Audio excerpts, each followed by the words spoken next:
Yes. Mr. Jobs, you're a bright and influential man.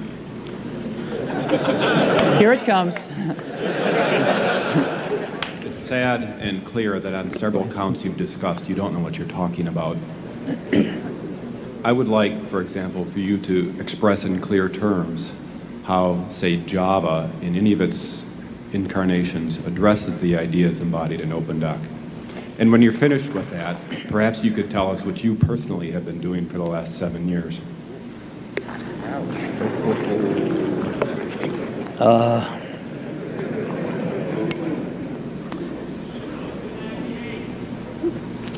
You know, you can please some of the people some of the time, but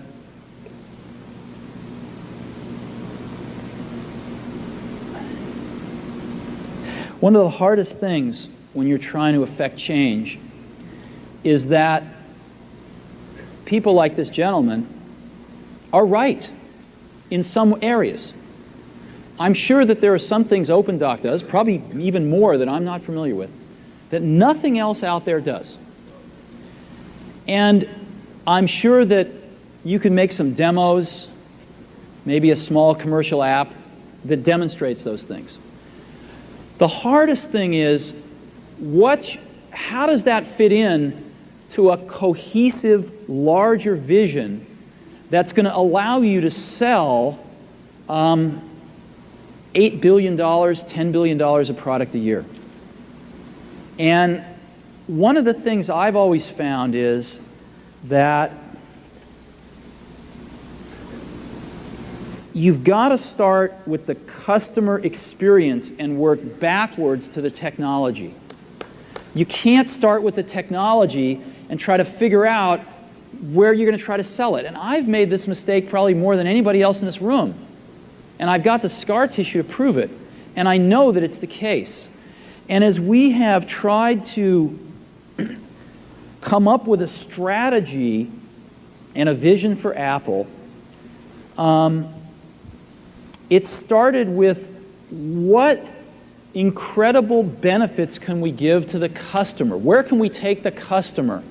Not starting with, let's sit down with the engineers and figure out what awesome technology we have, and then how are we going to market that? And I think that's the right path to take. I remember with the laser writer,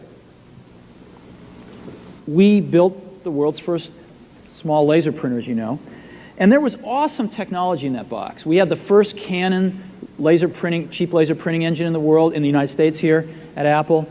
We had a very wonderful printer controller that we designed. We had Adobe's PostScript software in there. We had AppleTalk in there. Just awesome technology in the box. And I remember seeing the first printout come out of it and just picking it up and looking at it and thinking, you know, we can sell this. Because you don't have to know anything about what's in that box. All we have to do is hold this up and go, do you want this? And if you can remember back to 1984, before laser printers, it was pretty startling to see that. People went, whoa, yes. And that's where Apple's got to get back to. And, you know, I'm sorry that OpenDoc's a casualty along the way, and I readily admit there are many things in life that I don't have the faintest idea what I'm talking about. So I apologize for that too. But there's a whole lot of people working super, super hard right now at Apple. You know, Avi, John, Garino, Fred. I mean, the whole team is working, burning the midnight oil, trying to, and people, you know, hundreds of people below them, to execute on some of these things, and they're doing their best. And I think that what we need to do, and some mistakes will be made, by the way. Some mistakes will be made along the way. That's good, because at least some decisions are being made along the way. And we'll find the mistakes, we'll fix them. And I think what we need to do is support that team going through this very important stage as they work their butts off. They're all getting calls, being offered 3 times as much money to go do this, do that. The valley's hot. None of them are leaving. And I think we need to support them and see them through this and write some damn good applications to support Apple out in the market. That's my own point of view. Mistakes will be made.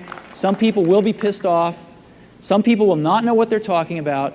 But I think it is so much better than where things were not very long ago. And I think we're going to get there.